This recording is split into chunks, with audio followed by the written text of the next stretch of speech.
Dito na mo pa doon. Doon na mo gamay sa kuan pa ma. Kay para dili sa kuan.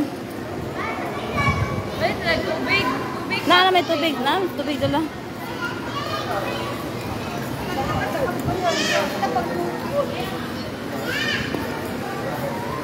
Di ta mo sulod dayon kay gikan ta sa init, dire ra ta sa magbungad-bungad sa ta.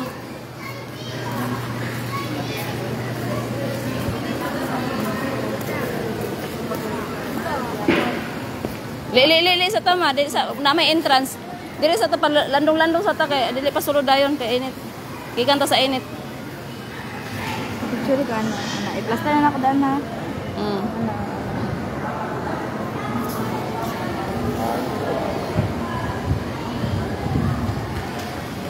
Sa sama.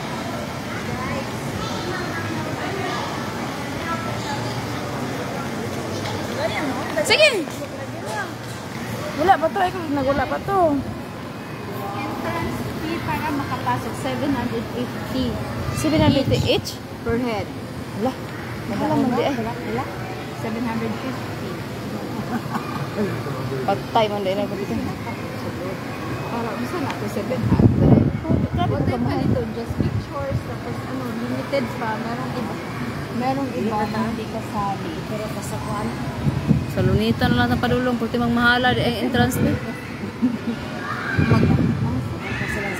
Mag Manila Zoo na lang ka. Gani. Mag Manila Zoo na lang ka. Wala entrance ito.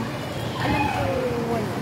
Meron siguro pero depende sa papasukan mo lang. Pero kung hindi naman yata lahat. Hindi lahat.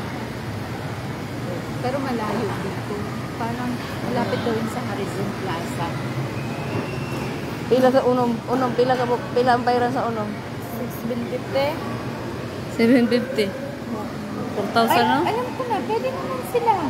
Kung sino lang gusto. 1,000 mo gani ka. Ha? 5,000. 4,500. 4,500 good. Ha? 4,500. Pwede naman. Sino lang. Nanay, si Egypt, tsaka Ikaw, gusto ka? Mahal ka? Ayan lang gas daw. yan na lang daw. Kasi Picture na lang ta outside. Oh. Picture na lang ta outside then. Ni tataglain park. Ha? Oh, admission 750. Ah, di ba? Nakasulod na mi diri, nakaabot na mi sa kuan. Sa Ocean Park. Kaabot ra, kasulod. Okay. Kaabot ra, wala kasulod. Ay. Mahal na sa entrance. Mahal naman dahil sa entrance, oy. Bonita Park. Stampay sa tali. Porto. hindi po na siguro mga